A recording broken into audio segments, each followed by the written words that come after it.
Under promise, over deliver.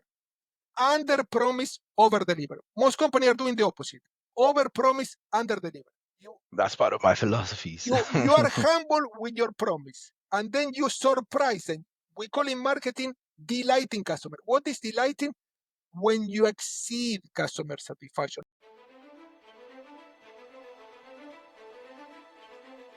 Welcome to the King Dems Podcast, where we share the stories of extraordinary people and dissect hot, relevant topics that shape our world. From visionary leaders to trailblazing creatives, we uncover the mindset, strategy, and grit behind greatness. Whether it's business, culture, or personal growth, we ask the real questions. This isn't just conversation, it's transformation. The King Dems Podcast. Your next breakthrough starts here. Music licensing reimagined. We are live. Ladies and gentlemen, you are once again welcome to the King Dems Podcast. And today I have with me a very, very, very important guest. Been out of Watford, England, by way of Italy and Argentina and Spain. Make welcome the great Professor Bruno Cignacco. How are you, Dr. Bruno? Thank you very much. You can call me Bruno. Nice to see you again. Thank you. Before I knew you, I think the two other Brunos that I knew were Bruno Fernandez and Bruno Mars. And now I have another great Bruno. It's like Bruno is. I've never seen a young child be a Bruno. It's only great people. I just see them grow and they call them Bruno. Thank you very much. Thank you very much. I feel very honored to be here. Thank you. Wow, you're welcome. You're welcome. What's the meaning of Bruno, if I may ask? Bruno could be different meanings, but could be brown hair. But I was blonde when I was a child. So, and my father was called Bruno too. So, and probably they wanted to name me after my father. So, and I feel very honored to have the first name, but yes. So this is, but the meaning in some cases is not necessarily related to the person. But I like the name Bruno. It sounds like a really cool name, Thank you. Really cool. It's quite interesting, like I told you before we started the podcast, how the world has become a global village, and many thanks to technology, persons of like minds across the globe are able to converge and connect. One of my previous guests, I think the episode just before you, interestingly, she came in for a second episode. That is Morgan Anderson. She's a top tax debt recovery expert in the United States. She bestowed upon me the honor of the title Modern Day Business Philosopher. And I know that you also are a modern day business philosopher. Thank you. I like the title. But yes, we're all philosophers. Appreciate your book. Thank you. Hey guys, appreciate Dr. Bruno for me because he sent me an autographed complimentary copy of his book, The Art of Compassionate Business. And from just opening and reading the first chapter, I knew that our philosophies aligned. Thank you. Yes, there is a lot of convergence in the modern world, and thank you, technology, for connecting us. Because if it wasn't for technology, it would be very difficult to meet people that they think alike. I don't know. I think I did not ask you this before we started, but I'm curious now. Like, how did you get to watch an episode of the podcast, and from just one episode, you were convinced that I have to speak with this person?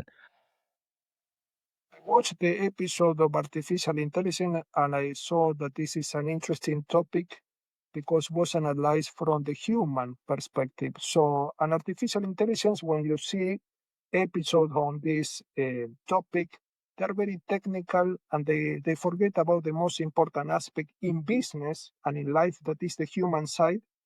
And so if you talk about technology without the human side, this technology is cold technology, doesn't have any purpose, because at the end, technology is to serve people and not the other way around. Oh, I guess that must have been the episode titled "Humans First, AI Next." Maybe. I guess Yes, I cannot remember.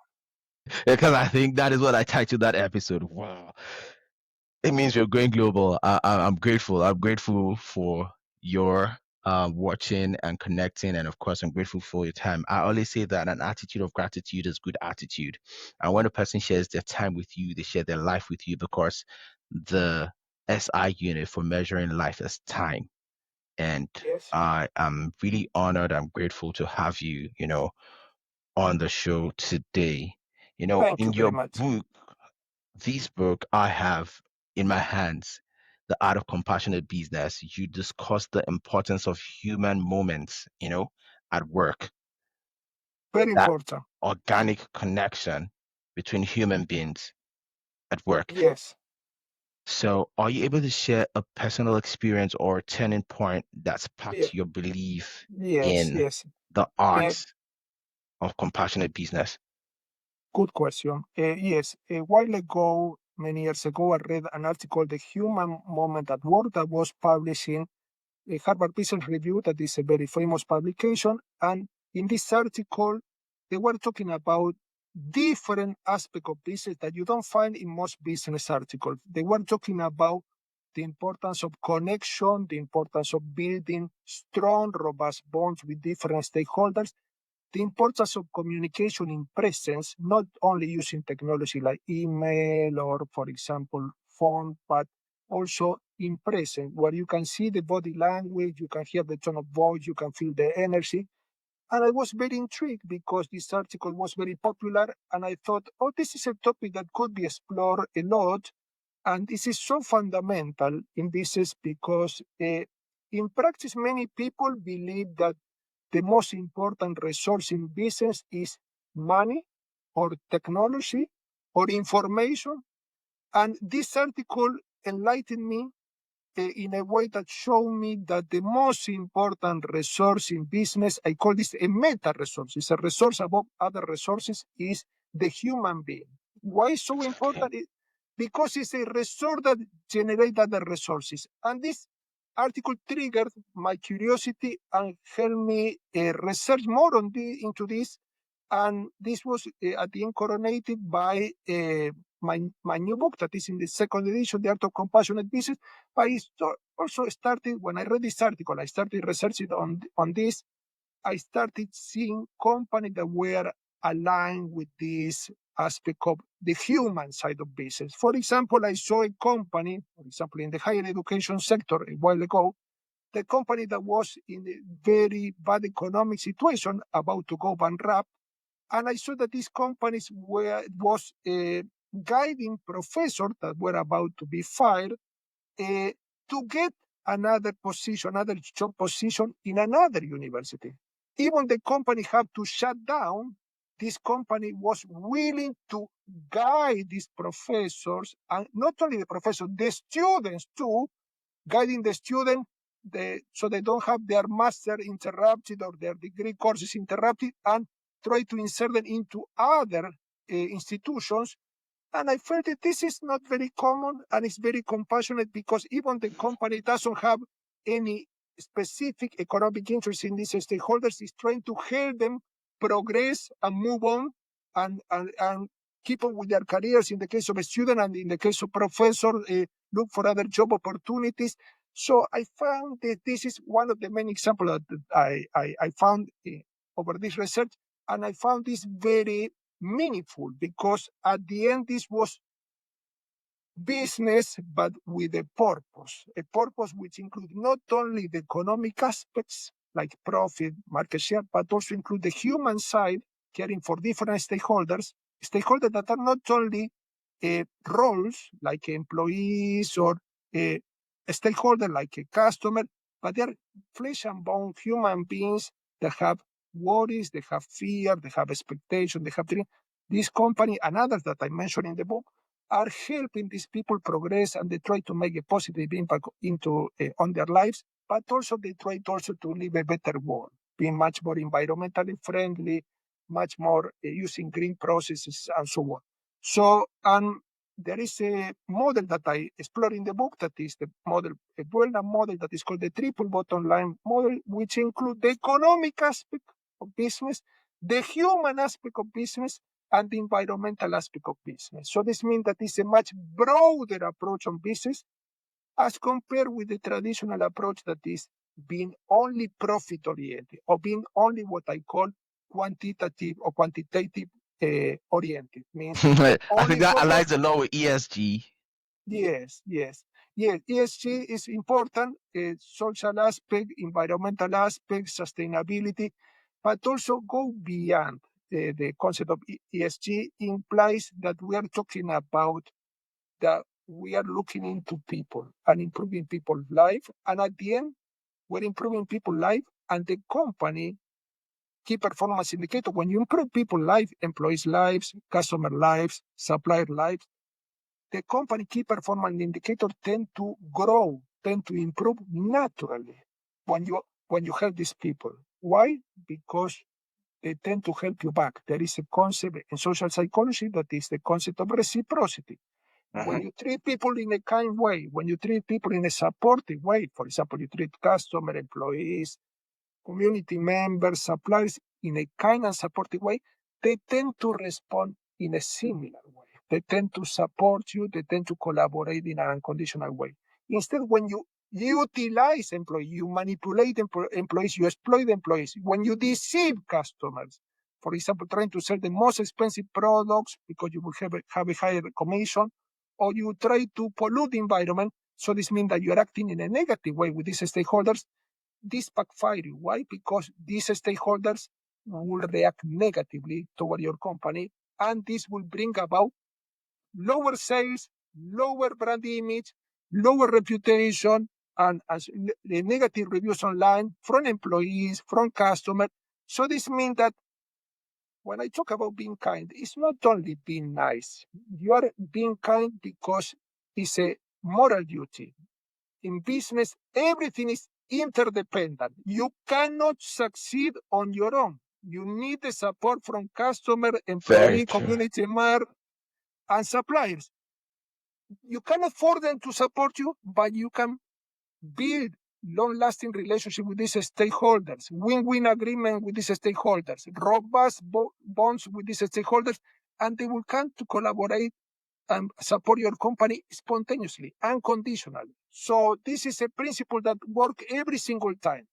And companies that focus only on profits, this means that they are looking for the key performance indicators. In many cases, they tend to go to the extreme. They try to achieve profit by all means. This means exploiting employees or cutting off the personnel without any compensation, or polluting the environment, or deceiving suppliers and or going against the community members. In those cases, the company is acting in a counterproductive way, because this company will receive a negative response from these stakeholders, key stakeholders. Wow. Interesting stuff. It's quite wonderful and amazing to see all of the connecting dots, between your philosophy and my philosophy. You talk about kindness and niceness, and this is something I have always spoken about on the podcast. I like to describe myself as a kind person. I'm kind-hearted, or I'm not a nice guy.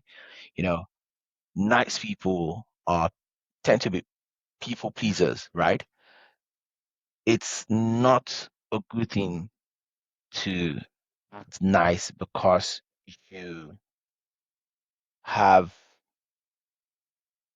would I say, a sinister intention of trying to make people like you, but kind because it's good nature, it's good conscience, and it's a responsibility that we have, towards ourselves as a human race. Together agree. we stand. United we stand, divided we fall. It's common sense. And it's very amazing to see how people tend to be selfish, right? And that is immediate gratification. Immediate gratification is never sustainable. And self-preservation is meant to be, the primary instinct of man.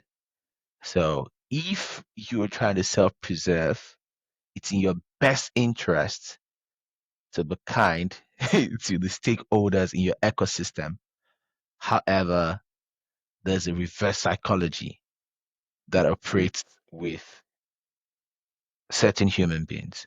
So I understand that you also have, a very vast knowledge of psychology. So from a psychological standpoint, why is it that a lot of human beings act in that irrational manner as First, opposed to acting in the rational, social, m- socially positive manner? I think this is a very good question. I think that there is a lack of self-awareness because, according to research, we are uh, intrinsically kind. We are intrinsically loving. As compared with many people' opinion that they say that we are intrinsically evil. Research has shown once and again that we are intrinsically loving. Why? I give you an example of a research paper that was conducted with babies in a lab in the United States, and these babies were shown two boxes, and in one of the boxes there was a puppet trying to open the box, and a second puppet is trying to help the first puppet to open the box. So this means that the second puppet was the kind puppet. Then the second group of babies were shown the same scene, but with slight changes. They were shown a puppet trying to open a box and a second puppet shutting down the box of this first puppet. So, and they asked the baby to to point what was the puppet that they wanted. And they wanted obviously the kind one. They wanted the kind one. They were more attracted to the kind one. So this means, and this researcher concluded that, according to this researcher, that we are naturally kind.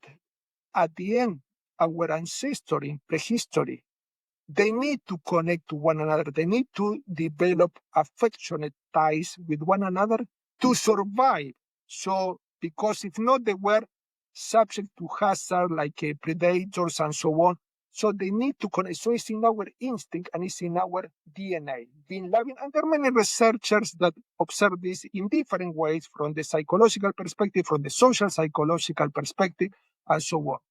Why people are not acting in a loving way? I like to use the word love a lot, which include kindness, compassion, generosity, gratitude. And there are subproducts of love. Love from the humanistic perspective that can be applied to business. Why people are, there are many reasons. First off, people are continually busy. In business, they're multitasking. In some cases, they're experiencing burnout. In some Mhm. cases, they're managing different projects simultaneously, and they don't have time to reflect that they can support others, and they're all connected, they're all interconnected. And when they support others, they're bringing about a positive cycle of reciprocity, because when they need help, they're more prone to be supported by the people that have been supported by them. But also, there is also a concept that is very important in business, that is continually thinking about business topics. In business, you cannot be allowed in many companies that I observe when I deliver some consultancy services. People are not allowed to be talking about personal issues. For example, health problem or problem with the family and so on. And this is meaningless. When I see this, why? Because at the end, before being employees, they're human beings, that they have a family, they have friends, they have hobbies, might have some health problems, challenges, that they might feel depressed, they might feel a bit ill. And so when you narrow down this employee to the role, taking into account can be a manager or a customer service officer, well, you are forgetting the human being. And at the end, you are focusing only on the differences. This means, oh, this is higher in the organizational structure, this is the manager, or this is the subordinate, is lower in the.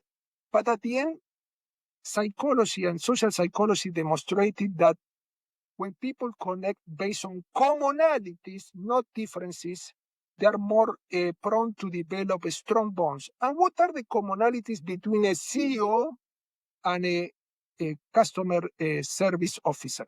That they're both human beings, that they have fears, challenges, expectation, positive experience, negative. And what I always try to inculcate in companies and try to suggest very strongly is that there should be a space to talk about not only business topic, but also non-business topic, and how companies can implement in a very simple way.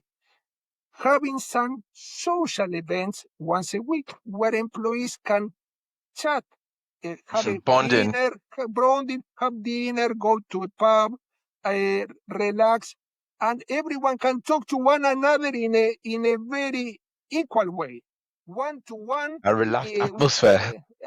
letting their hair down, and the idea is that they can meet each other on a much more personal level, connecting on an emotional and mental level.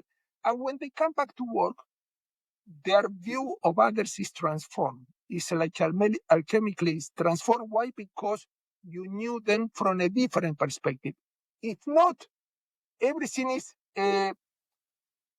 narrowed down to the level of the role and is very limiting view. So this is another reason why people are not very compassionate, very kind. First of all, because they don't allow this conversation to happen. Secondly, is because lack of time, and Constantly under pressure. under pressure, and also they don't feel that building relationship is important. But at the end, if you don't build a relationship, this relationship might not thrive. Why? Because all relationship in business and non-business environment tend to thrive, according to psychology and social psychology, when the needs of each party is duly met. This means when both parties are happy, they don't feel that nobody's taking advantage of the other. And this is the only way that relationship can thrive in business and in non-business environment. Win-win agreements, exactly.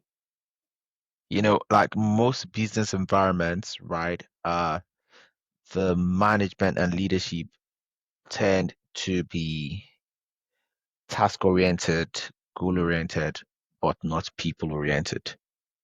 So at what point did you realize, in your early career that the art of compassionate business is a winning strategy?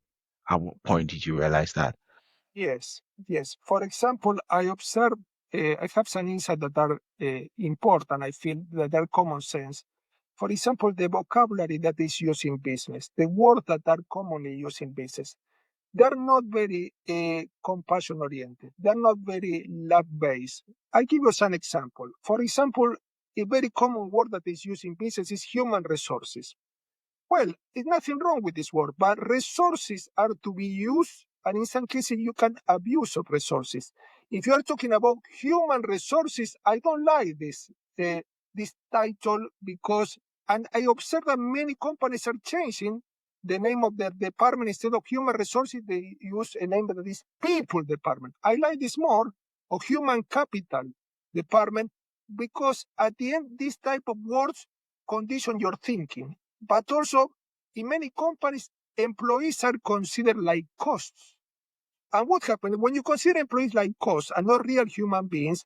When you have a financial problem, an economic problem with your company or your seller going down, many companies by default will try to cut down the costs. And the cost, one of the most important costs could be the salaries of employees. And these employees are, in some cases, devoting their full energy to this company, being committed, working overtime, and they're discarded like a waste. So not good. But also the concept of work in some cases is so wrong, because what I observe that many companies treat employees like automatons, like robots. They cannot feel. like if we don't have emotions, and we have to leave the emotion outside work, or they cannot comment about their problems or their issues, personal issues. And at the end, even if we leave our emotion outside work, we still have this emotion with us, repress or suppress, and might tend to come up in a very unexpected and nasty way. Instead, other companies try to acknowledge this emotional side of employees and try to, for example, offer some counseling services on site so that employees, when they have some challenges, emotional challenges, they can talk to a professional and they can be more at ease. Or some companies use a much more alternative approach, allow employees to get more relaxed at work, and they set up some spaces for meditation or relaxation or mindfulness. Why? Because understand that employees are not machines. They're not a part in the organizational machinery that when it gets broken need to be changed like a faulty part. No, employees are real human beings, flesh and bone human beings that need to be taken care, not only from the economic perspective. This is one of the biggest mistakes. Not only from the economic perspective. Employees want to earn a good salary. We all agree with this. They need to sustain their livelihood. But emotional needs, the emotional needs of any stakeholder are, they need to be appreciated. They need to be recognized. They need to be acknowledged. For example, if the employee work overtime, maybe a thank you letter to this employee, being grateful or recognizing this employee in a public event and giving an award so that this employee feel proud of having contributed to this company. But employees and any other stakeholder have mental need. They need to be stimulated. They don't want to get bored or demotivated. For example, training this employee on a regular basis, allowing them to be engaged in new projects, allowing them to enhance their natural skills and develop new skills, and social needs. Many companies keep employees so isolated from each other, and we are social beings. We need to be connected. This is what happened with COVID. Many people got a bit very upset because they were isolated, they shut down, lockdown. But the idea is that we are naturally social. And when you allow employees to participate in collective projects, joint projects where they can cooperate with one another, they can learn from one another, this employee will feel more fulfilled, will feel part of a group. So this means that there are different type of needs, and most companies try to focus only on the economic needs. I pay good salary, or I give a good price to this customer, but all the other needs, emotional needs, mental needs, and also social needs are very important, and they are recognized by many authors as the foundation of any solid relationship with the stakeholders. From your TEDx talk, you mentioned the wider connotation of love in business. So, what were the initial reactions that you faced when introducing this concept? Because that was audacious of you. Thank you very much. Thank you. But we have to explain this with plain and frontal vocabulary. When we're talking about love, love has a common connotation that is the love, for example, that you use. For example, you say, I love you to a partner or to your family members or to a friend. This is what I call the sentimental aspect of love. What is very important for non-business relationship, and they are very, obviously, it's a very meaningful concept. But when we're talking about love in business, it's a much broader approach on love. It's what I call the humanistic aspect of love. That was described by many thought leaders like Erich Fromm, Carl Rogers, Abraham Maslow, what they call the humanistic psychologists. And what is this about? Is caring for the other. Caring for the other. And when we break down this positive connotation of love, we call humanistic connotation of love, we include some different subproducts such as compassion, gratitude, generosity, care, empathy, and others, and implies that you connect to others regardless that is a close relative or not, regardless that is a colleague in your department or working in the different department, regardless that is a customer that comes to your company to visit you for the first time. You connect to one another because you are willing, and this has to be with a willingness too. It's a volitional. This means that implies your will. You're willing to build strong relationship with different people that are related to your company, what we call a stakeholder, internally or externally. And why is so important, this relationship? Because at the end, this aspect of lab is connected to what I call the qualitative aspect of business. This means what cannot be measured, what cannot be counted, what cannot be measured in a precise way. And this is fundamental difference because most companies try to focus on what can be very thoroughly measured. For example, you can measure profit from one year to the other. You can measure sale from one year to the other. But these are important aspects for the company survival, but not enough for the company success. There are other aspects that are the invisible aspect. We call this relational aspect or qualitative aspect of business, which build this foundation of a strong network that the company can rely on. And the company can rely in good moments and in bad moments. When the company have difficulties, they know that the people in this network will support the company unconditionally. And this is the qualitative aspect of business are the different sub-products of love, which include compassion, care, generosity, and others. When you focus your actions and you build your actions on these principles, I call human-oriented principles, you generate a positive cycle of reciprocity. This means that, according to research, not only my opinion, generosity begets generosity. Compassion prompts people to act in a more compassionate way. Kindness bring about more kindness. So it's a positive, but also this generate positive emotions. So when you are kind to people, you are experiencing positive emotion. And there is a famous phenomenon called emotional contagion. When you feel positive emotion, you tend to infect others with your positive emotion, and they tend to feel alike and act similarly. But moreover, when you have positive emotion, you are more prone to utilize your mental resources and emotional resources more fully. Why? Because you expand your perspective, you expand your view, and you tend to become much more creative, more productive, more innovative ideas, less rigid. You have much more what the psychology call cognitive flexibility, means you think in a much more alternative ways to solve a problem. And this is quite important because it's not only on an individual level, but also this can pervade the workplace and can pervade beyond the workplace. This means a good customer service officer that is happy, kind to customer will infect this customer with positivity, and this customer is more prone to leave positive reviews online, recommend the product. This is quite intuitive. How many times we went to a restaurant, they treat us as kings, and then they say, oh, this was so good, and I need to leave a positive review, I need to recommend this. And they did this in a wholehearted way, in a very unconditional way, because they adopted an attitude of service, not an attitude of selling. And so important because Speaking of which, sorry to interrupt you. Speaking of which, episode 100 of this podcast was an episode emphasizing service. Yes, so important. customer service, very, very important. An attitude of service is important. The greatest leaders in the world have all been servant leaders. So thank you very much for emphasizing that point once again in episode 102.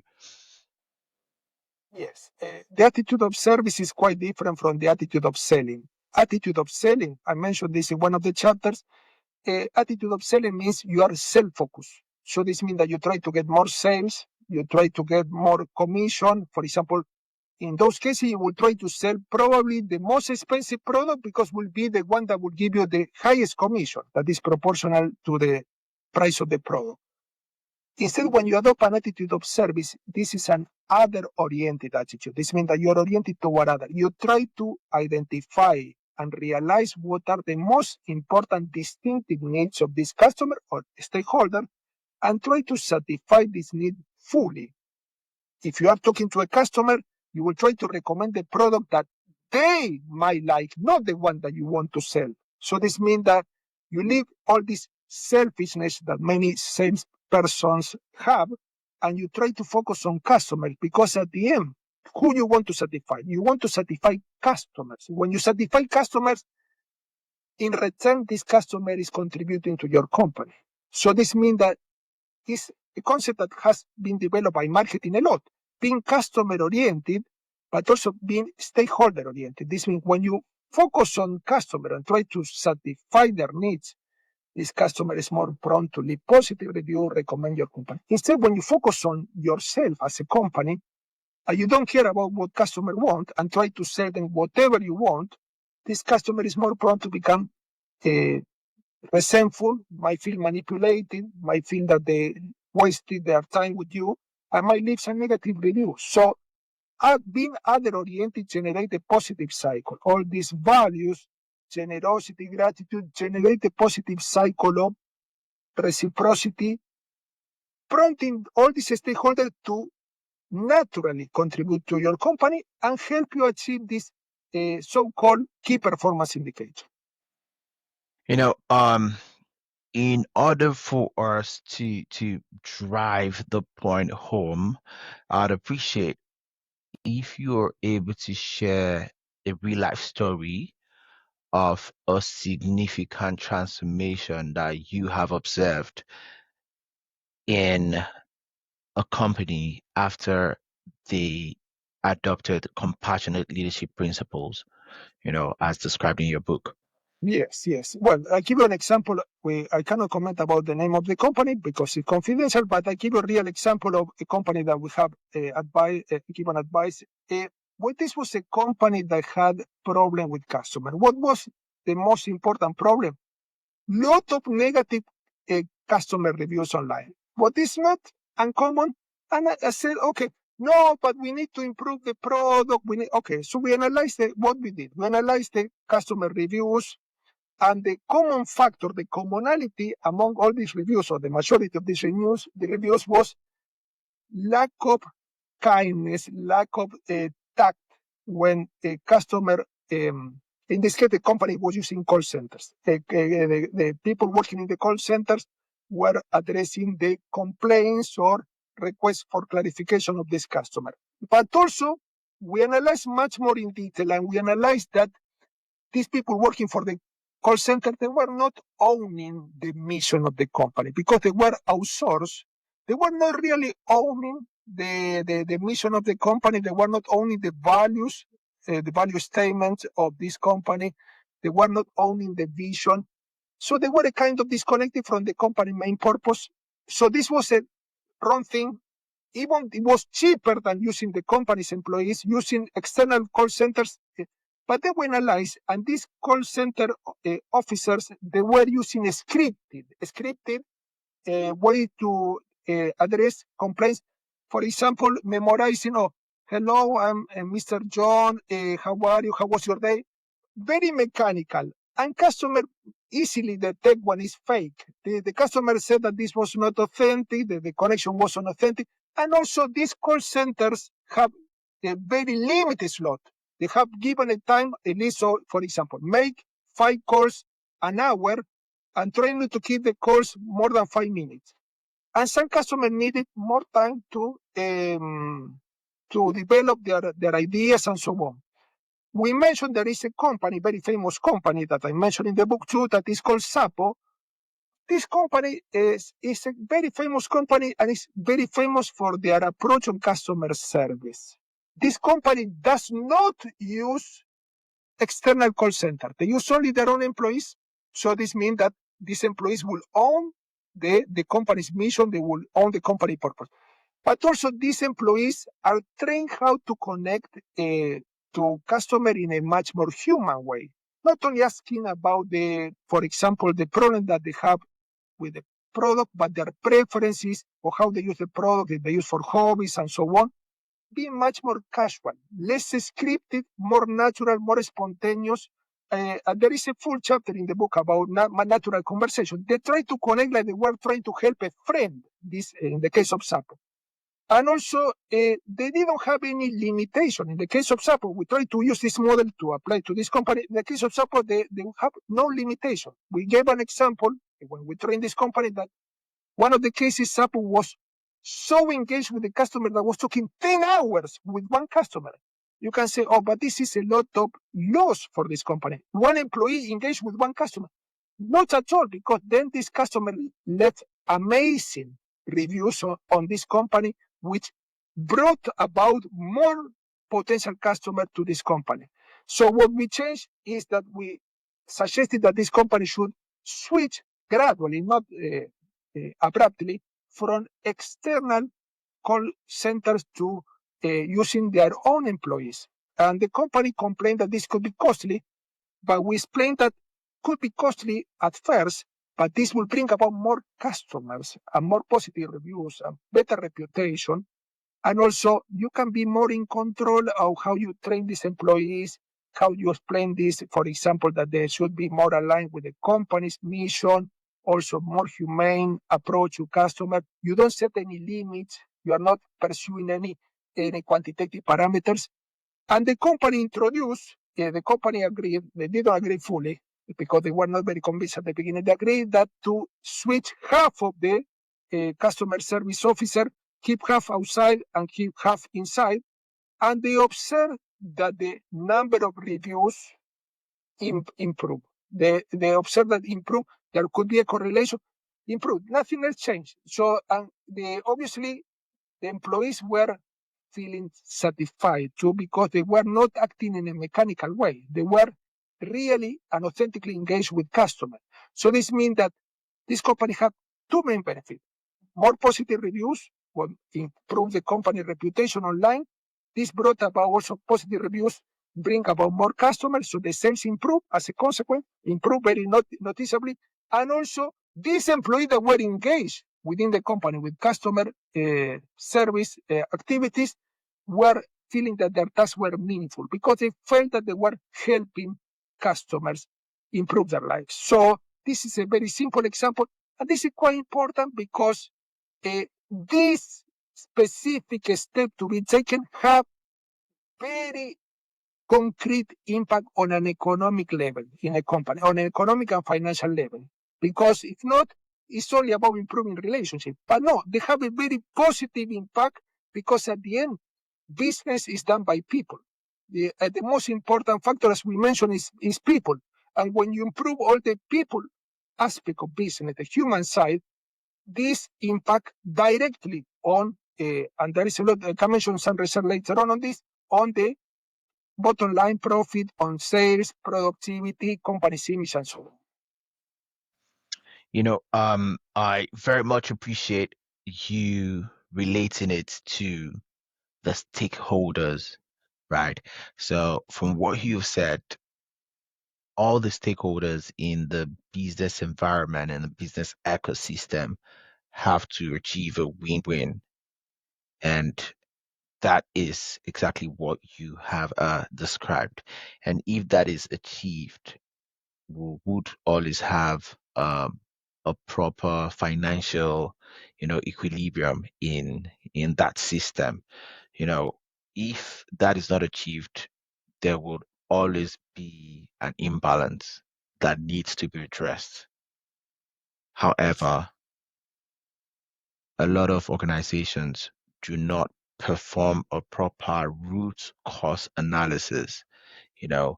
Many of them just tackle the symptoms without tackling the root of the cause of the symptoms.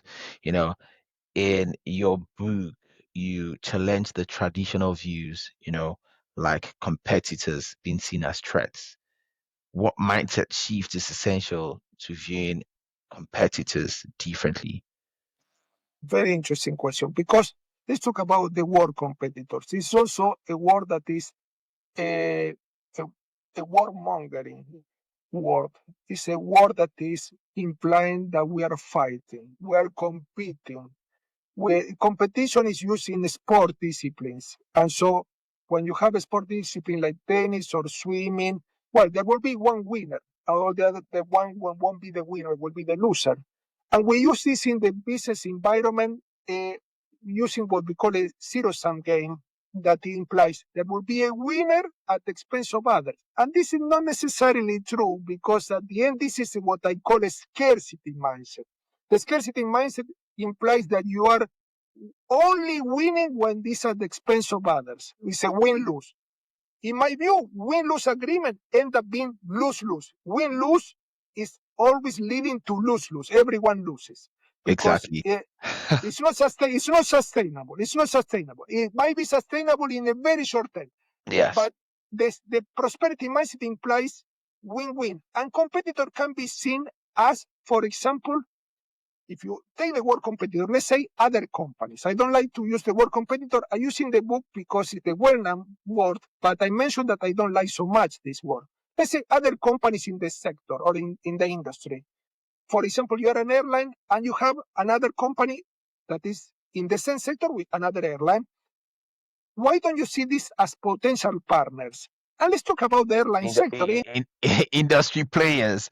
You know, Yeah, I I always say this, and it yeah, corroborates your points. yes. For Why example, hate? Why hate okay, when you can collaborate? yes. So if you see only this as companies to compete against, well, you won't see this as collaborators. So in the airline sector, there is an alliance that includes many airlines that, if you take individually, will be competing with one another. But they develop this alliance, this strategic partnership, where they support one another. And how they support? They support, for example, when a company doesn't cover a destination, other company can adapt their routes to cover the destination, and they will sell a flight that could be composed of little bits, little parts of the trip that is sold by different companies. So this means that they're supporting one another. When you see only as competitors, you cannot see any potential for strategic partnership or strategic alliances. But also, other companies, we don't call competitors, can be important models. I call these positive models or negative models. Let's give a historic example that is Google. Google, when its origin, when they started with the search engine, they were not, the search engine wasn't the first search engine, but there were other search engines. For example, Yahoo was at that moment and was a potential competitor of Google. People working for Google observed Yahoo as a model not to emulate. This was a negative model. They saw that the Yahoo search engine was littered with links, lot of links, difficult to use, difficult to browse, and so on, and difficult to, for example, find the box to search. And they develop a clean, a very neat search engine that is made them famous. So this means in this case you take other companies to take ideas that should not be followed.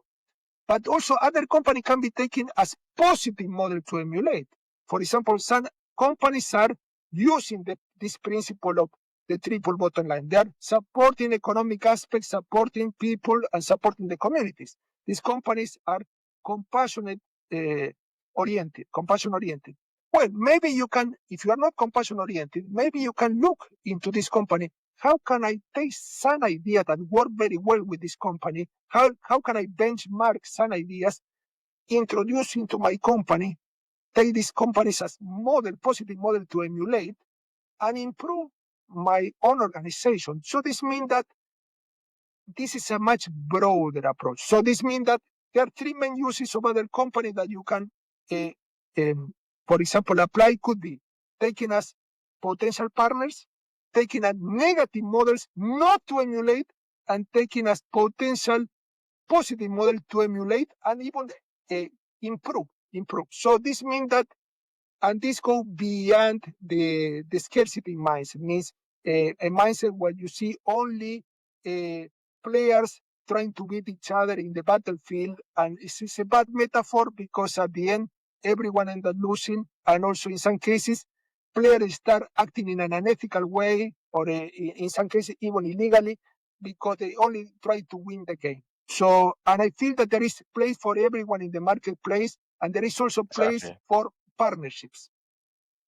Exactly. So you actually emphasize the concepts and the principles of humility and continuous learning. Why do these traits particularly matter in adopting a compassionate business approach? This is a very important. Humbleness of humility is so important. And you see that when people start ascending toward the top of the organizational hierarchy, they tend to be everything but humble. And because they start acting, for example, some CEOs, some top executives, they start acting like they have a lot of authority, lot of control over the organization, and they believe that they know it all. And this is the wrong approach because in practice, nobody can know it all. And Yeah. successful people are very open to feedback from others. And the feedback doesn't come from peers, can come from, for example, if you're working as a CEO, can come from the Upward and downward feedback. janitor that is cleaning the toilet or a customer that left a negative review. And humbleness implies a beginner's mindset. This means that you are always willing to learn. You always are willing to see things in a new way. As if you haven't visited this discipline or this territory, and this implies that you're always unlearning. It's not only the process of learning, but unlearning. You might discover as you become more aware and you adopt this humility or humble attitude toward others and toward yourself, you might discover that you can have some blind spots that you haven't seen before, and you have a specific, rigid way of doing things. And psychology and social psychology study a lot this. They call, in some cases, the shadow or the shadow part of the human being, things that are obviously impediments for your growth. And when you connect to other people that can detect from outside these blind spots, they can help you grow on a personal level, but also on a professional and on a business level. In practice, in business, leaders that are humble, they are always talking to people. For example, if they have some views about customer service, they won't look at the report. They will talk to customer directly. What do you think about our company? How can we improve our customer service? What are your main complaints? And what suggestion can you give us to improve? They are always adopting also a growth mindset, which implies that they are willing to continually evolve. They don't adopt a fixed mindset that they are in a specific box, that they cannot go outside the box or grow or evolve. And also, they are always prone to receive different perspectives. So this means that, for example, a leader that are very humble, they receive perspective, what I call a multidimensional approach, which include, for example, if we have a problem, they will look for different views. They will talk to the finance department and they will hear their view on the problem. And then they will talk to the administrative department and they will hear the different view on this problem. Because at the end, every perspective will complement one another. And so they might have a much more complete picture, a much more holistic picture.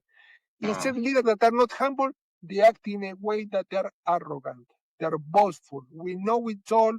We're not willing to learn. We don't want to connect to people because we are the one exerting the control. We are the one making the decisions. Leaders that are humble connect to others and they foster a participative problem. This means, for example, if they want to solve a problem, they encourage the participation, they encourage people to participate, they foster their participation, providing them with ideas, suggestions. These leaders are prone to develop some very simple devices such as a suggestion box or some, for example, website where the customer can leave reviews or suggestion for improvement. They're always willing to learn. And when they're mistaken, these leaders are humble enough to take responsibility. They admit that they have made a mistake. They apologize for this. This is very important. And they promise to do better. This is humbleness. Recognize also when they make mistakes. I remember a case of that I mentioned in the book about Volkswagen, the VW, that have a problem in the past of cars that were faulty, and they were faulty, and they were detected that they have some devices that were not conveying the right information about emissions, so they were kind of related to fraud. And so the leader went on worldwide media and apologize for this mistake. This leader promised to do better and promised that they will thrive because they will change the way that do things. Not so many leaders I hear currently that they are apologizing for their mistake and promise honestly and authentically to do better. And this is about human beingness. So this means that when leaders are much more human oriented, they understand that they can make mistakes too. They understand that they can take responsibility on their mistakes and also do better. And when leaders are act in a humble way, people are more prone to be employees tend to be connected much more deeply to this leader because they feel that they are like them. They're not one of a kind. So, but also this leader foster strong relationship with different stakeholders. They understand the concept of interdependence. They understand that they cannot be acting in a self-centered way because they need the support from others. They need the support from customers, from employees from different areas of the company, from suppliers, from community members, business partners. And this leader always try to foster collective work where all people are benefiting from this work, and this is based on win-win relationship. So I think that this is quite important because many of the leaders that you see in the media are the opposite way. I don't want to give any name, but they're acting in a very arrogant way. They're acting in a very obnoxious way, in a way that we are the owner of the truth. We know what to do. We don't encourage other people to give their suggestion. We have full control on the decision. And when they act this way, what they create? Resistance. Why? Because no people want to be imposed the ideas of others. Instead, when leaders act in a much more participative way, and for example, encourage people from different departments to have a brainstorming meeting where they can suggest ideas. Some of them could be non-traditional, some could be a bit crazy ideas, but all ideas will be taken into consideration. These leaders put everyone working for this company on their side. This means they're cooperating. They foster cooperation, they foster participation. And these leaders are more prone to get on well with all the different employees, but also other stakeholders. So humbleness implies also connecting to others on this commonality. What is the commonality that we mentioned before? That we're all human beings, regardless of the role, regardless that you're a CEO or you're the janitor. As a And when you common connect, denominator. the common denominator, and we can never get rid of this humanness because it's part of our intrinsic essence. So the idea is when you connect on a level of humanness or humanity, people tend to respond much more positively. They feel very authentically connected. They will feel that willing to participate, provide with ideas. Instead, when you get from a superiority perspective, arrogant approach, well, people will feel like deprecated, they will feel dismissed, they won't feel taken care of. And this Intimidated. emotional needs, yes, it's intimidating in many cases, which is very related to fear. And they were not prone to cooperate, they're not prone to participate. And in many cases, they're prone to act in an opposite way. They're prone to boycott the company or acting against the company or leave the company because even when they're acting for the benefit of this company and earning a good salary, their emotional needs are not fully satisfied. So emotional needs are very important. A leader that are humble understand that it's important to meet each other emotional needs. They connect to others in a very empathetic way. They understand how they feel, how they think, and they also try to see an issue from each other perspective. You know, Professor Bruno, one of the key chapters of your book, and of course, thank you once again for giving me this book. Thank you. One of the key chapters is the chapter on natural conversations with stakeholders. And hearing you speak for the past couple of minutes, feels like the proverb where they say, let's hear from the horse's mouth. But this time around is we're hearing from the professor's mouth. You have actually, performed an excellent job in explaining the relevance, of the natural conversations between the leadership of organizations and the relevant stakeholders. And by way of stakeholders, for the benefits of the audience watching or listening to us today, in business there are two major categories of stakeholders. That is the internal stakeholders and the external stakeholders. And you have actually done a great job in explaining that stakeholders within the business ecosystem have to be well taken care of, regardless of whether they're internal or external, right? And you have actually cemented that principle of being compassionate in business, regardless of the stakeholder that you are dealing with or addressing.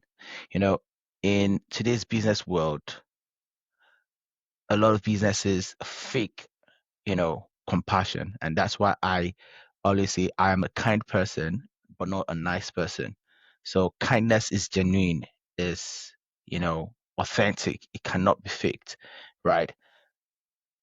Some businesses, for example, you know, act in a nice way to their customers because they know that the customers are the ones, bringing in the revenue, but they act in a cruel way to their workers because they know they do have control over those set of individuals. However, these people are the engine room of any organization. Like you referred to human resources not being a very kind word, rather talk about the people department or human capital department, and this actually links to what you talk about creativity being linked with compassion. So how does this combination influence business innovation, according to your own findings? A few things about the first part of your comment, that is natural conversation are very important in a way that are relevant to build a strong relationship. We mentioned many examples in this conversation of companies that are developing much more natural, much more humane conversation. I want to give one example and then we go through creativity. There is a famous research study that observed that doctors that are about to practice surgery to operate a patient, when they have 1 minute conversation, a compassionate conversation, to know in detail the patient fears, because in some cases this operation could be a life or death outcome. When they have before the operation 1 minute conversation, and then this patient goes through the operation, this patient that had 1 minute compassionate conversation with the doctor, a personal conversation, a very humane conversation, need to be using less anesthesia, and the recovery time is shorter as compared with the patient that did not have this 1 minute conversation. So this means that natural conversation has a very specific impact on a humane level. And in this case, in the case of hospital, well, obviously they use less anesthesia, will be lower cost and shorter recovery. They will use less occupancy in the hospital. So this will be not only a positive human impact of this conversation, 1 minute, but also a positive physical impact and health impact on this patient. So this means that natural conversation implies that you are acknowledging people, their humanness, the humanity of people, and you are connecting to them beyond the level of role. And I wanted to mention this because something that we haven't mentioned before. But going back to the topic of creativity, creativity also is related to love and related to compassion, because at the end, creating only for the purpose of creating without having a specific audience or beneficiary of this creativity is abstract creativity. Yes, and also creativity is connected to love because and to compassion, because creating is an act of love. It's bringing about a new thing that didn't exist. It's giving birth to something that didn't exist. And this could be a new product, could be a new process, a new business model, a new service.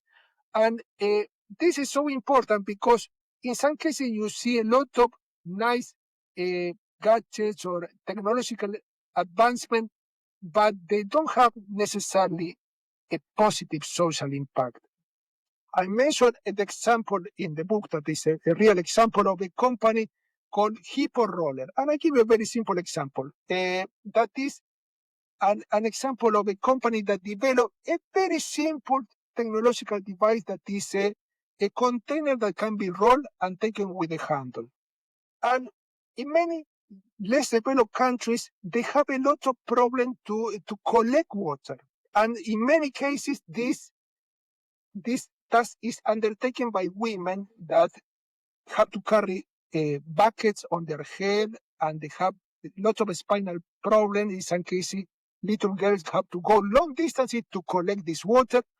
And this company developed this device not abstractly, but thinking about this audience, these users on their mind. So when they were developing this device, they said, how can we add value to these people that have difficulties to collect drinkable water? And they have to walk long distances to get this water. And in some cases, they cannot work because they have to work a lot. They work on this task, or the girl can go to school because they have also to help their mothers.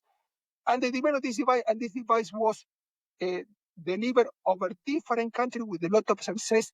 And also they garnered a lot of support from charities that were giving away these devices to communities that are in need of this type of device. This is an example of connection between love and creativity. The company is called Hippo Roller and is distributing this product worldwide, especially in less developed countries.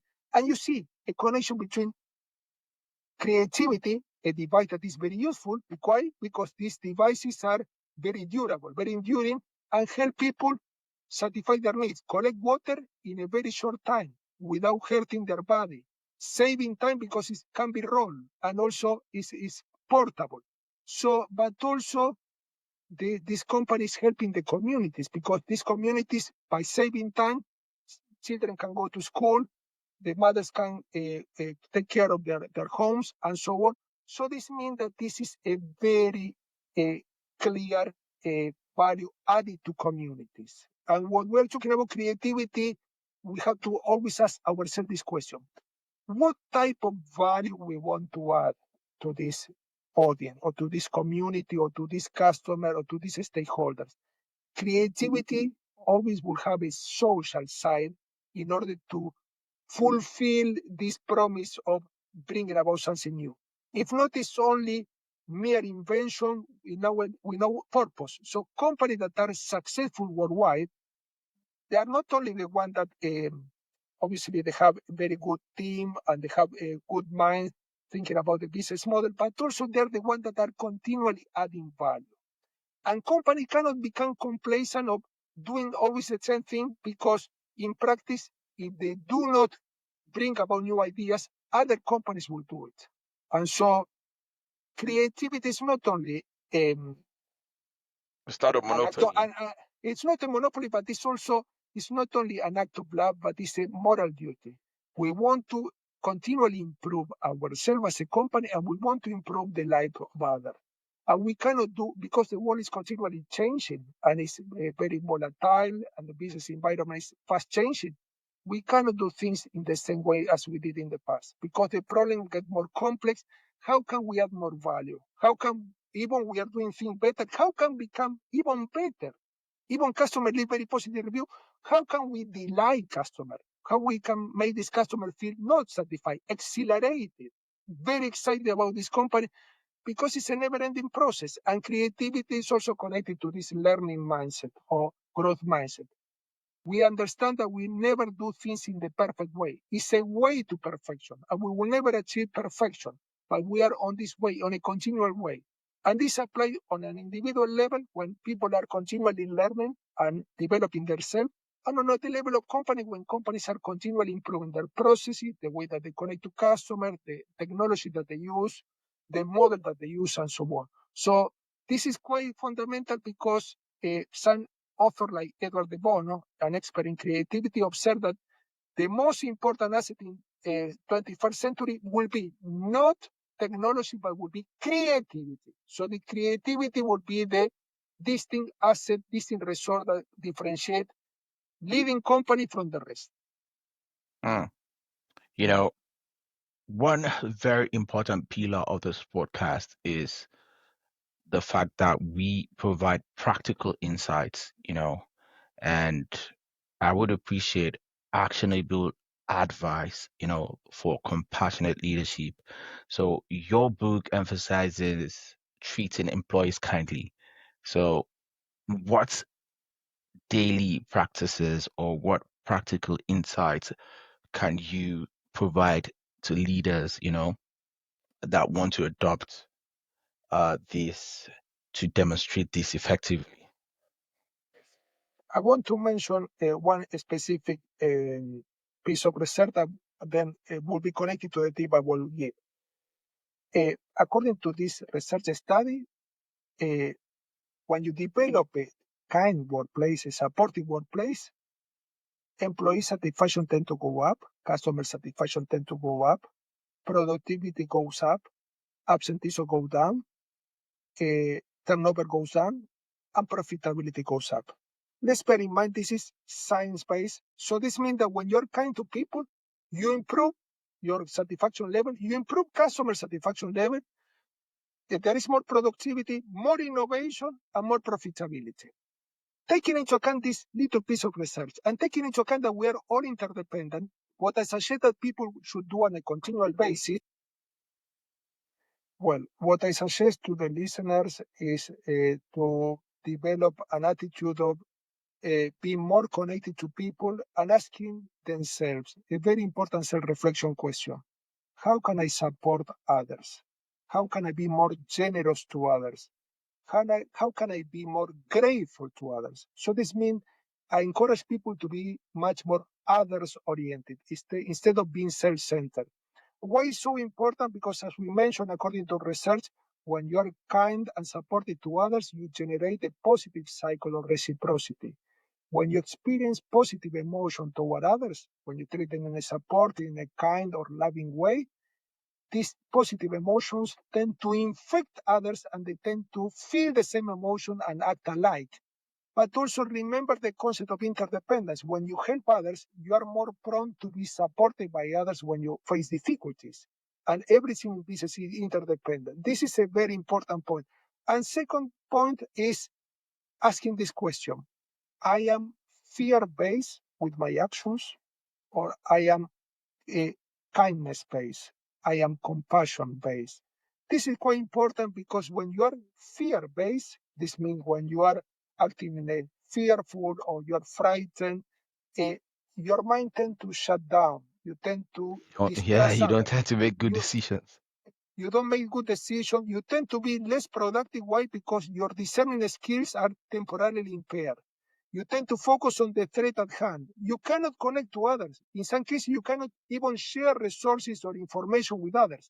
And we saw that in business, the attitude of cooperation is fundamental because you are relying on others to achieve the company's objective. You are relying on customers, on suppliers, on other colleagues, and so on. So instead of an attitude that is a compassion-based or love-based, you can connect to others. You can know them much more on a personal level, their fears, their expectations, their aspirations, their dreams. Beyond the role, you can have much more natural conversation. You generate what we call trust bonds. There is an interesting paper that paper study that observe that people that ask colleagues at work how they feel, especially when they notice that their colleagues are feeling a bit down, and they can say something like this. Oh, I noticed that you feel a bit sad today, or you feel a bit angry. Is that right? This simple question, this little connection between both colleagues, generate more trust bonds, according to science. So this means that Little thing made a difference. Remember the example that we gave of doctors that were having a compassionate conversation before the operation, and this was bringing about positive effect. So kindness generates kindness. Generosity generates generosity, more generosity within the company and outside the company. How can I add more value to other people? Being others oriented help you not only being kinder and more supportive to them, but help yourself. You are helping yourself. Why? Because you are building strong bonds, and these people are more prone to support you, to assist you when you are facing difficulties. Speaking of the difficulties, you suggest that leaders should navigate difficult conversations using positive language. How can they achieve that practically? Very, very important. Let's talk about a very interesting example of how leaders face the difficult conversation. This happens a lot when you have to give negative feedback to others. And I don't like the word negative feedback. I like more the words constructive feedback. I love When you have constructive. difficult conversation with others, because you want to tell them something that might not be taken very well by them. So this challenges that most people face can be converted into opportunities for them to provide others with constructive feedback. And how you develop this constructive feedback, very simple step that I mentioned in my book, is first off, focus on the positive. When you start the conversation with people, you always start with the positive. What you like about them, what you're appreciating, for example, their effort, their commitment, their contribution to the company. Why? Because they're more likely to open up. They're less likely to adopt a defensive attitude. Instead, when you start criticizing them, they will shut down. They won't take any word that you are saying. So compliments at the beginning, honest compliment, not fake compliment. Honest compliment about what they did in the past, especially the compliment should be focused on what they did, not characteristic how they are. So I like your commitment, I like your contribution to this project, I like you that you work hard in the past and so on. But also try to word the difficult feedback that you want to provide them with a much more constructive structure, linguistic structure. How this will sound in practice, instead of saying you didn't do things correctly, you word in a positive way. I know that you can do things in a much more superior way. I have very high expectation about you.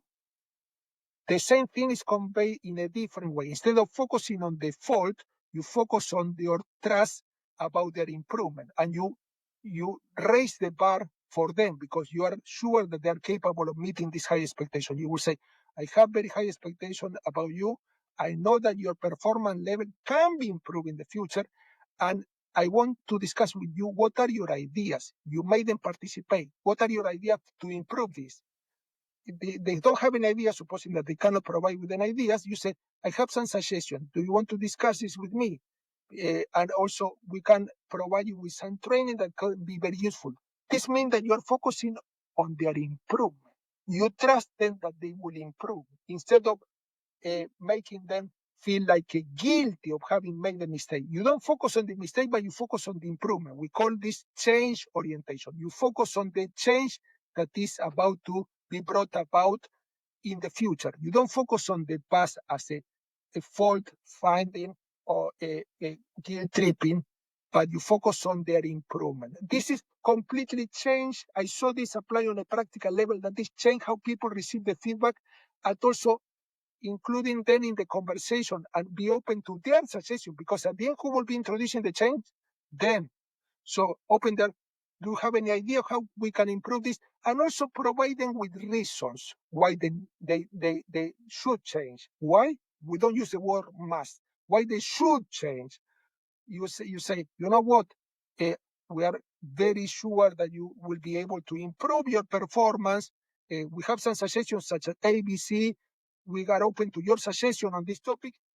And this is very important because this will help us grow as a company, and you will grow as a professional working for this company. And also you can develop your career much more flowingly.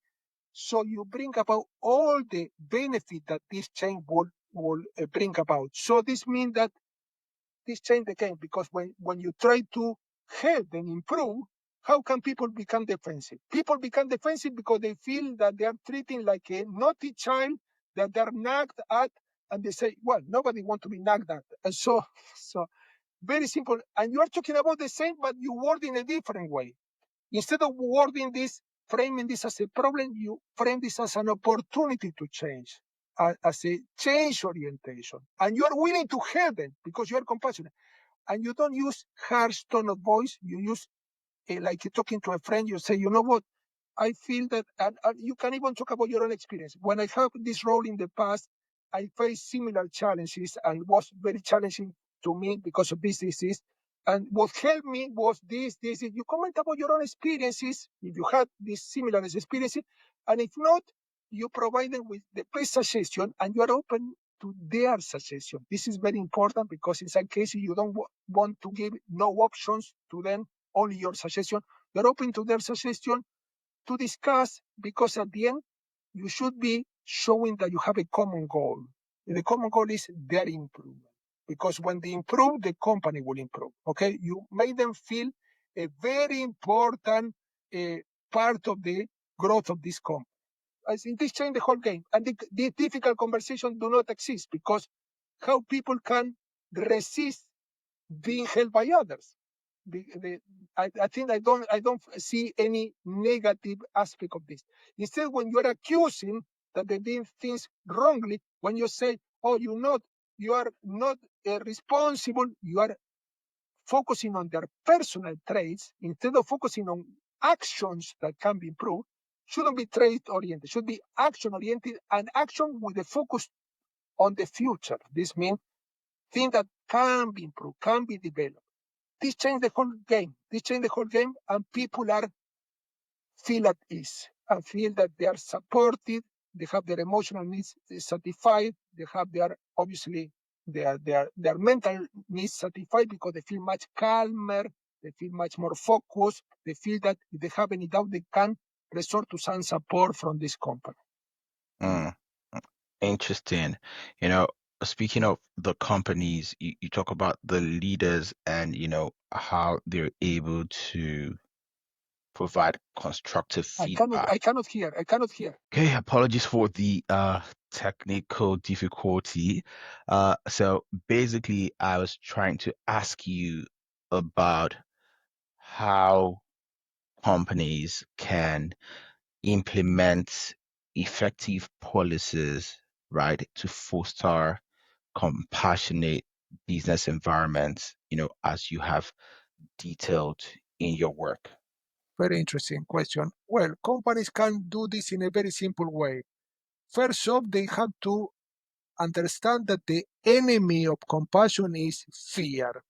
And they have to be very honest with this. What type of fear you find in companies? You have a lot of fears. For example, in many companies, employees have fear of being fired, fear of being outpaced by other colleagues, fear of rocking the boat and proposing innovative ideas. So when companies discover that there is some pockets of fear within the company, they have to bring about policy that leave this fear aside and bring about a more loving workplace, much more psychologically safe workplace. And how they do in practice? With very simple policies. Policies that encourage, for example, natural conversation at the beginning of every meeting. Some conversations are considered not important for business, what we call a small talk, or talking about how your business topics were going in the past, but how they're going now. We're talking about more simple things, such as how your weekend was, how is your family, how is your health nowadays. So these simple topics brought about at the beginning of the meeting or at the end of the meeting made the communication between colleagues and employees more humane.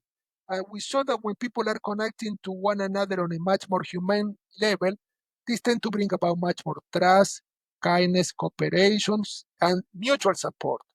but also companies can bring about what we call social events. They can make this on a practical level as a policy. For example, bringing some social events where employees can connect to one another regularly, once a month, once a week, or they can, for example, some companies here in the UK, what they're doing 1 day a month for sport competition, where employees can uh, be challenged by some sports such as football or rugby, and they can play with one another and they can connect to one another in a much more humane level.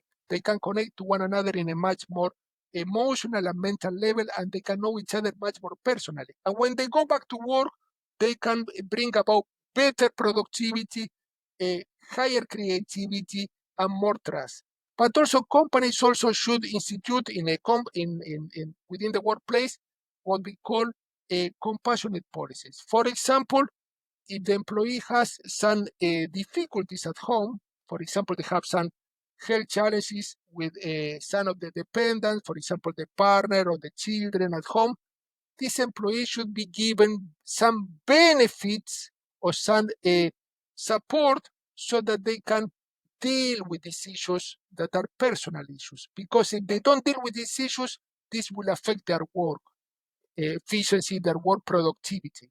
So, for example, some companies, what they do, they offer employees what we call compassionate leave, where employees can care for their dependents are a bit ill or they have some problems at home, and employees will be feeling much more fulfilled. Why? Because they don't have to think only about work, but they can also have a work-life balance.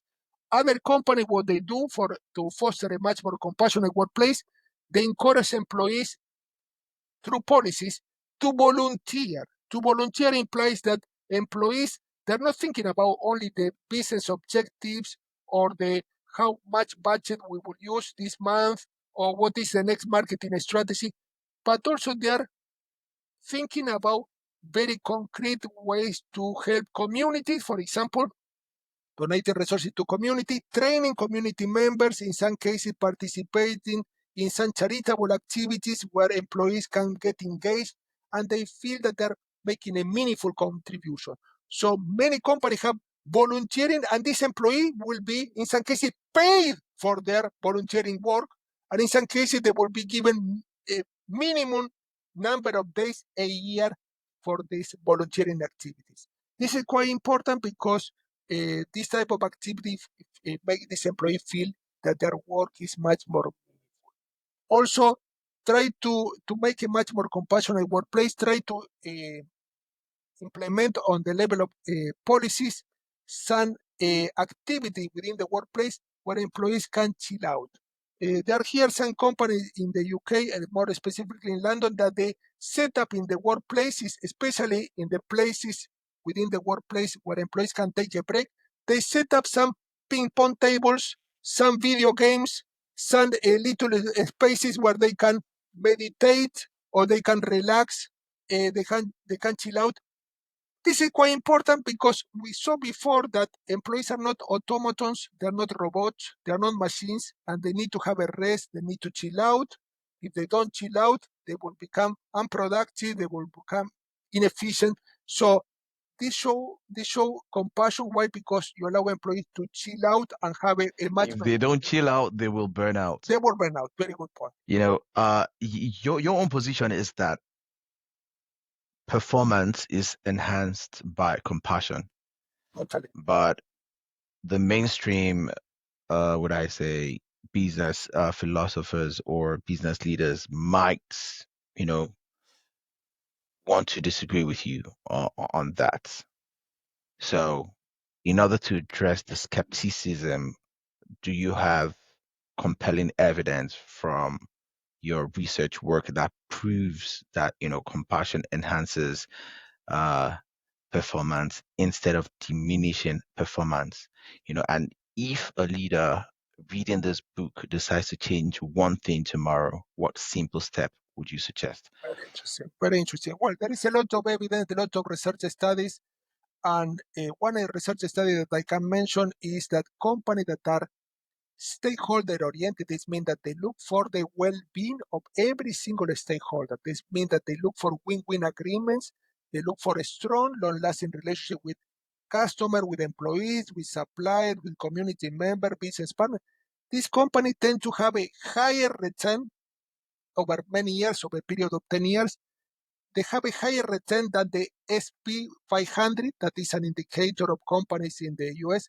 And also they have long-term profit that are higher than the average company, and they have a better reputation. We didn't talk a lot about reputation, but companies that are compassionate with employees, they are more prone to have positive reviews on glass doors from these employees. They will say, oh, this is a nice place to work.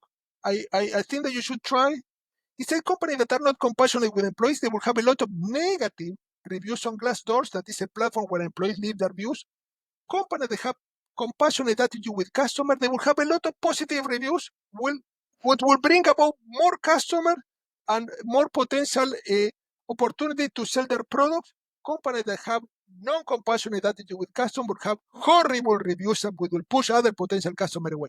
Companies have a compassionate attitude will have a better brand image and will be more attractive to high quality investors. This means that high quality investors, they don't want to invest in companies that are a bit nasty. They will look for companies that are not only profitable, but they bring about a positive social and environmental impact. So this means that these companies that are compassionate also will attract more talented employees. I will attract what we call high quality customer, conscious customer that not only care for the product that satisfies their needs, but they buy product from companies that want to make a positive difference in the world on a social level and on environmental Socially level. responsible, Exactly. yeah, and ethically responsible companies. So could you elaborate on practical examples of, loving attitudes towards customers that you preach in your book? Very important.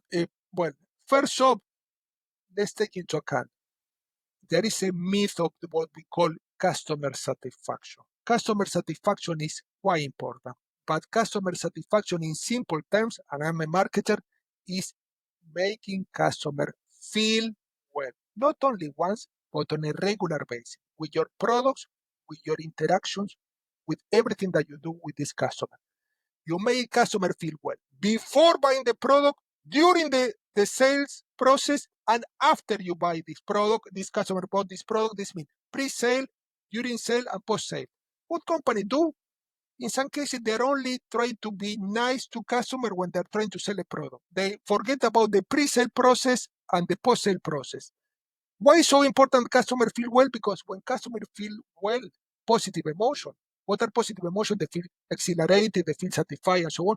They're more prone to be committed to your company, to become loyal. Instead, when customers feel negative emotion, they feel regret, they feel resentment, they feel, in some cases, they hate your company. This customer will leave a lot of negative reviews. So you want customer to feel positive emotion in any interaction. Interaction that could be by email, on the phone, in person, through the website. Customers should feel they are the priority for them to feel positive emotion. But also, you do not want to focus on selling. Selling does not work. You focus on serving. You want to serve customers, and you want to use a very simple mantra. Under promise, over deliver. Under promise, over deliver. Most companies are doing the opposite. Over promise, under deliver. That's part of my philosophies. You are humble with your promise, and then you surprise them. We call in marketing delighting customer. What is delighting? When you exceed customer satisfaction. And I want to Go above and beyond. give a very simple example. If I'm not sure if I have time, that is, I'm half Italian. I used to go to a coffee shop here in London, and this coffee shop always brought the cappuccino cold and late. They made me wait a lot of time for this cappuccino to come. And they didn't even apologize. I went to the other company in the sector, we don't want to call competitor, the other company in the sector, and the first time that I went there, they told me, oh, you want a coffee? I bring this to your table. These are the big chains that everyone knows. And they brought the cappuccino, and I look at the waiter and said, you know what? You're forgetting this tray with biscuit. biscuits. I didn't ask for these biscuits. Told me, no, there is no mistake. These biscuits are for you. This is a gift for you to enjoy with your cappuccino. I drank the cappuccino, was hot, nice, and the biscuits were beautiful, very savory, and very little Chester made me go back to this company because they were caring for me.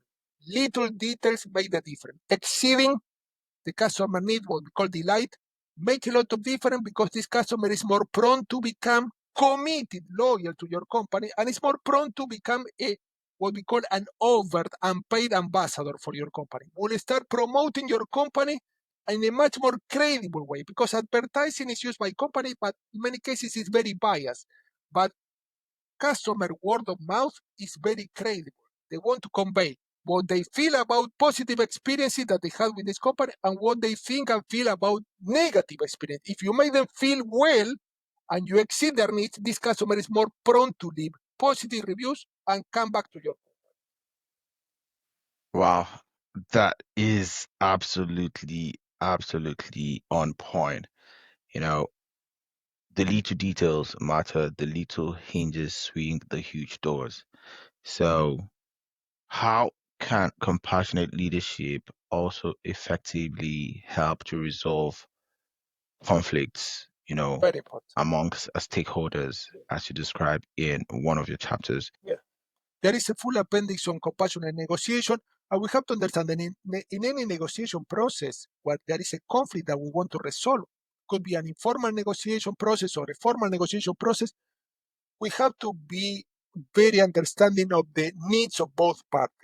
Most of the conflict, when people engage in conflict with others, they try to see only their viewpoint, their side, their perspective on the problem, and they're not empathetic. They don't try to understand how people think on the other side, how people feel. But also, in any conflict, there are two main aspects. What we call substantive aspect means what is the conflict about? Is the price high? Is the price low? If you are discussing the price with customer, is the price high or low? Is the quality high or low? These are what we call substantive aspect. These are very important to get an agreement into this, but also there are other aspects that are as important as the substantive aspect that we call relational aspect. This means respecting each other, building cooperation bonds, building an agreement that mutual needs are satisfied, building long-term relationship, not only a transaction with this stakeholder. So when you care for both aspects, and not only the substantive aspect, and this means that you look only for win-win agreements where both parties have their needs satisfied, and this conflict can be resolved based on a common ground. Means we're trying to cooperate and we want the both needs to be satisfied. Both needs are important. We want to maintain this relationship. We don't want this to be broken up because of solving this conflict. Because in some cases you solve the conflict, but you break up the relationship. No, you want to keep the relationship and strengthen the relationship throughout the conflict. And also you want the needs of both parties to be satisfied. A very important question that you should ask the other party during the conflict is, how can we have an agreement? What are your ideas about an agreement where the needs of both of us are satisfied? When we can strengthen our bonds, not only for now, but for the future. So, and this will bring about a different set of ideas. Instead, when you try to beat others, you say, oh, I am right, you are wrong. This is an adversarial approach, not good. Why? Because one will try to win at the expense of others. This person might win, but will lose the relationship.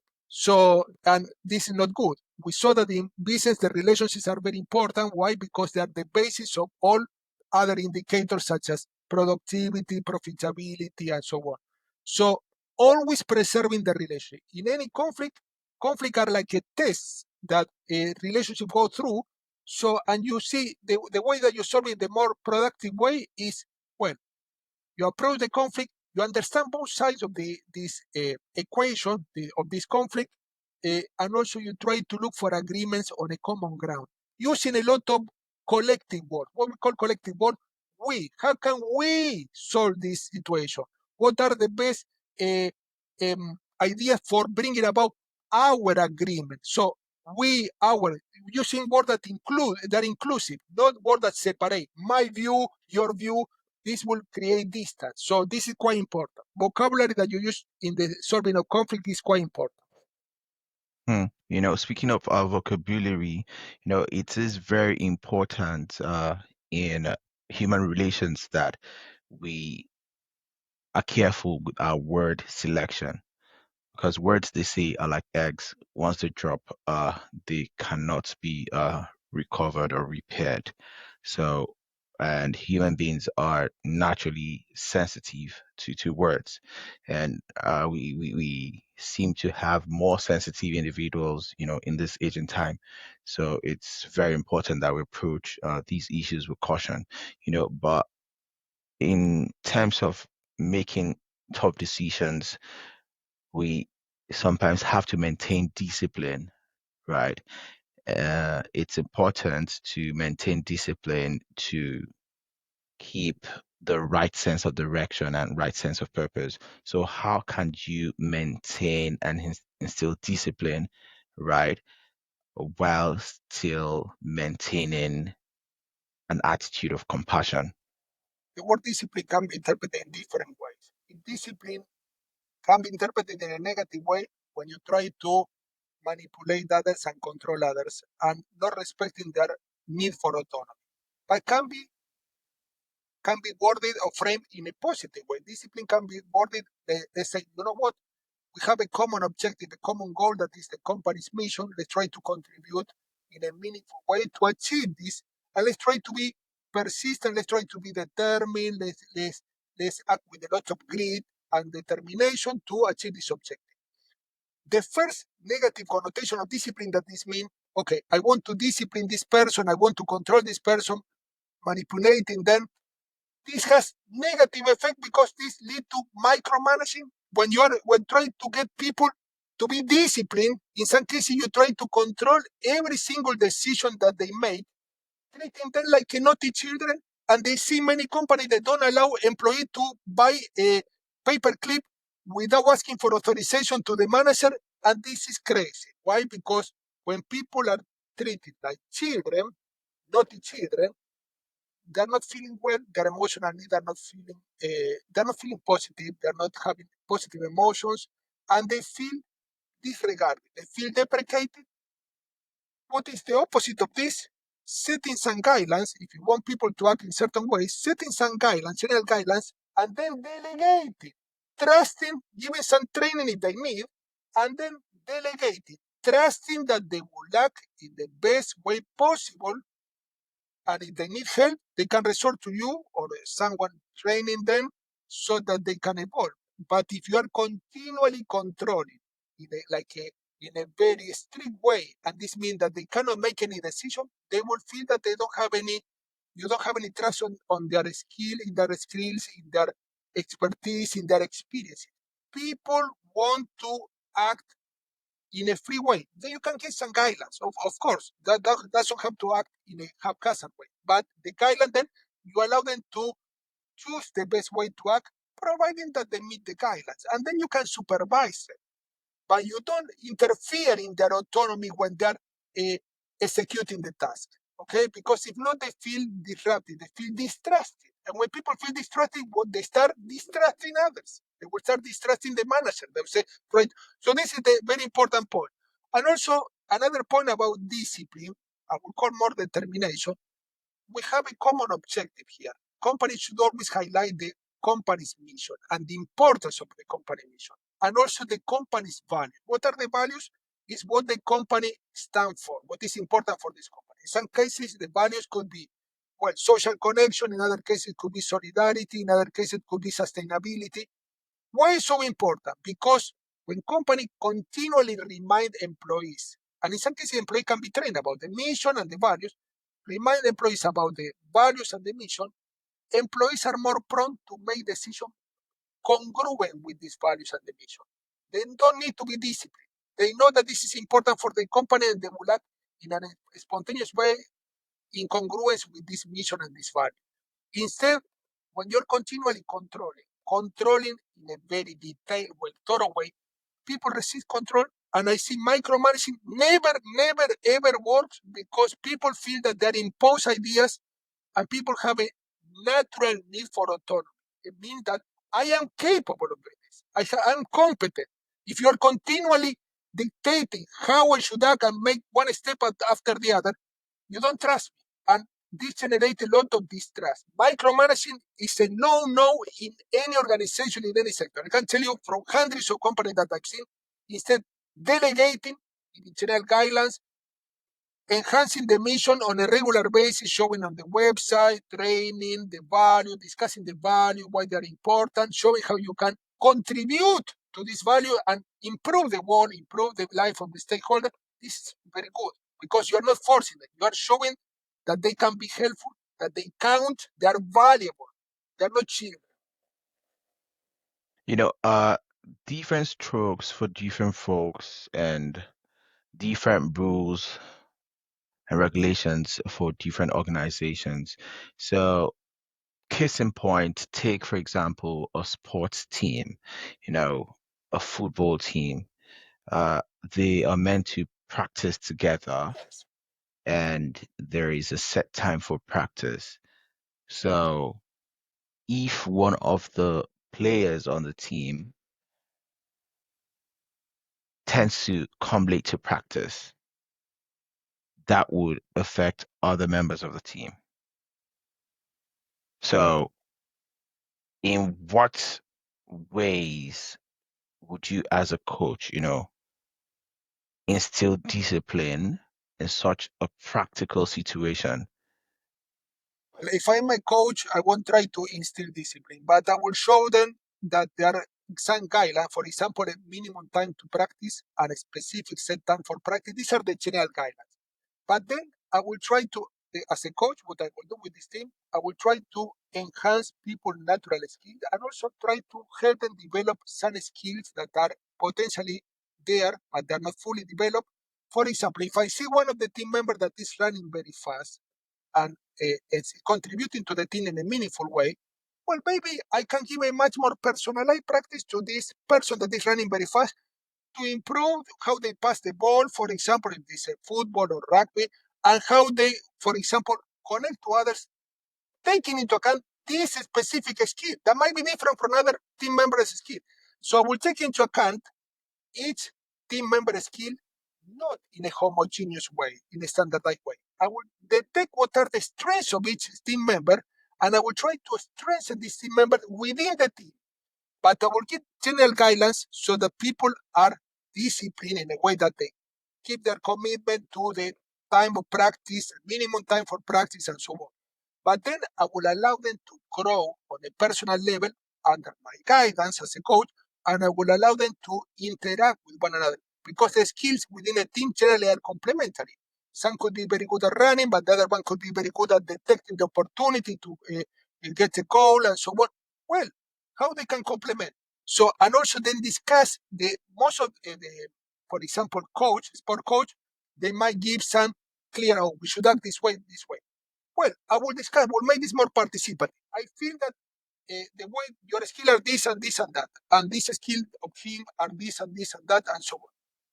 What do you think about this idea? Discuss in a much more participative way. I think that you should do this and that with him, and you complement one another. What are your ideas?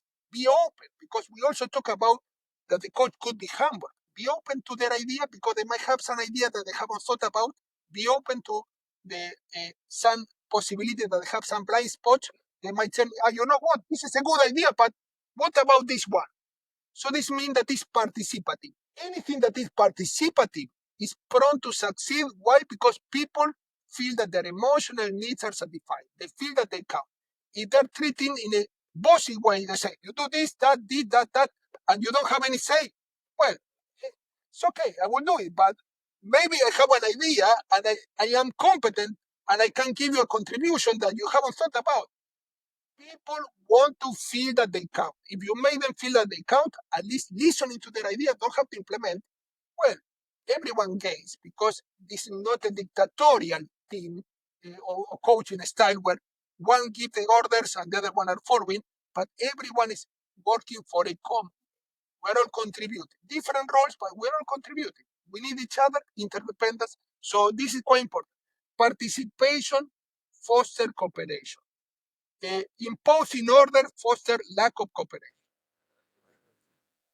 Wow. Thank you very much for that highly insightful explanation. So, in terms of our closing reflections, it's been a great session so far, but any good thing that has a starting point also has an ending point.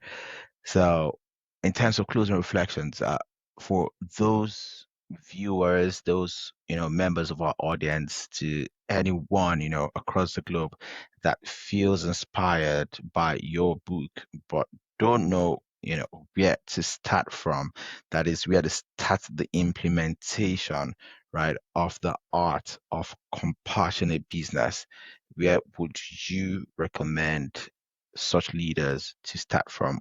What's your advice to them? Very important. Always bear in mind that in business there are two main aspects. The one that you can measure, we call economic aspect or quantitative aspect, profit, market share, and the one that you cannot measure, building a strong relationship with stakeholders. Try to get the balance right. Try not to be Qualitative factors. exact. Try not to get biased to the quantitative aspects without taking into account the qualitative aspect. There should be an equilibrium. Why? Because qualitative aspect contribute to the quantitative aspect. When you have a strong relationship with different stakeholders, these stakeholders will help your company achieve more profit, get more productivity, more market share, more sales, better reputation. When you dismiss stakeholders, customers, supplier, employees, community members, these stakeholders will be against your. You might leave negative reviews, might leave your company. You might have to look for other supplier. Community members might boycott you. So this means that you want everyone on your side. Building a strong relationship in business is beneficial for everyone involved. And so for the reason, I feel that the qualitative aspect of business are more important than the quantitative aspect of business. Why? Because when you build strong relationship with the stakeholders, these key performance indicators tend to be achieved naturally, spontaneously, without any effort. You don't have to force anyone. You don't have to dictate how they should act. They cooperate spontaneously and unconditionally. So, quite interesting, this practical advice that you have given. And I think you would agree with me that you are saying in summary that there's a positive growth correlation between the quantitative factors and the qualitative factors. So, Is that correct? correct.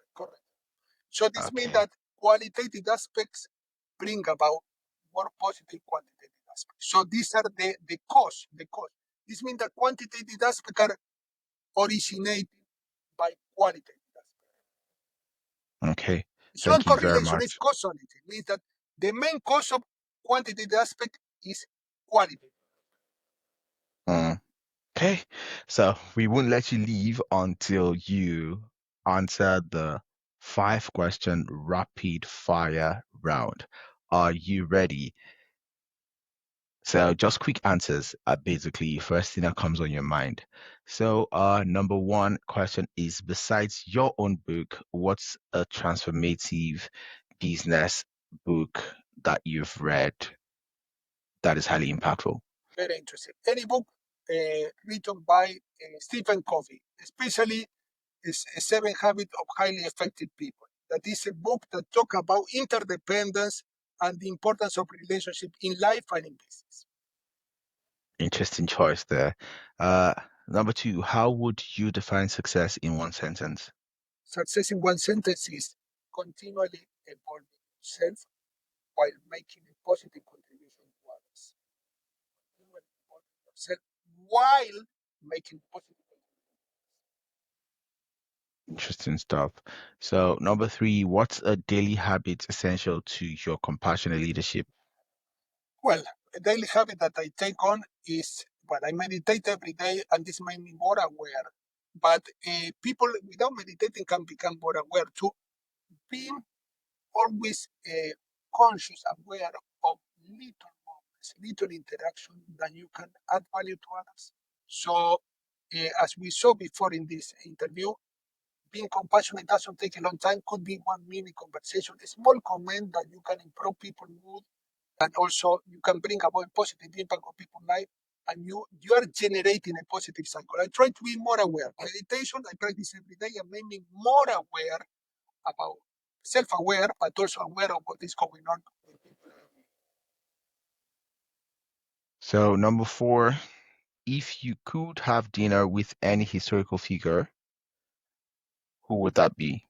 Well, I have to repeat myself. Stephen Covey obviously is dead, but he's one of the great business leaders and thought leaders that changed the way that we conceive business, because before him, there were some ideas that were devised by some thought leader, but he was so clear in the concept of interdependence, and he gave such good example, especially in his book, The 7 Habits of Highly Effective People, that I would love to hear more about him. And I regret not having listened to any of his talks when he was alive. And this would be one of my dreams. Okay, so the final one. What is one hobby or interest or passion of yours that many people don't know about or might surprise people? Very, very important. And it's very simple. I go every week. Every week I go to a natural place. Could be a forest, could be a park.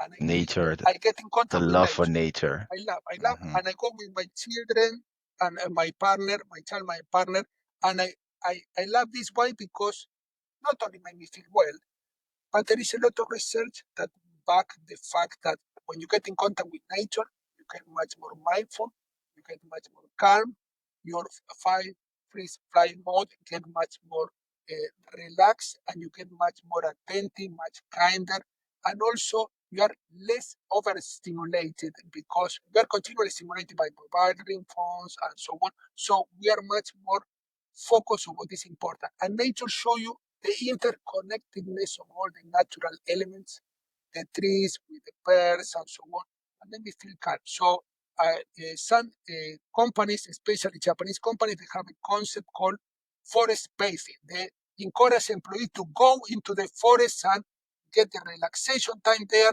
so that they get more relaxed, less stress, more mindful, and they can come back to work in a much more productive. Oh, wow, I love that. And of course, importantly, nature has a positive impact on mental and physical health. So I love Mother Nature. And what I say, we have come to the end of today's great episode. A very, very big thank you to our very beloved Professor Bruno. It's been a great session with you. Words are insufficient to uh, describe or to express the gratitude that I have for you and your wealth of experience and your unique philosophy that very much aligns with mine. I am not a person who seeks validation, but when your philosophy is actually validated and aligned with those of other great individuals, uh it is satisfying, just like the Abraham Maslow's hierarchy of needs. At the bottom we have the physiological needs, but at the top of the pyramid you have the self-fulfillment needs.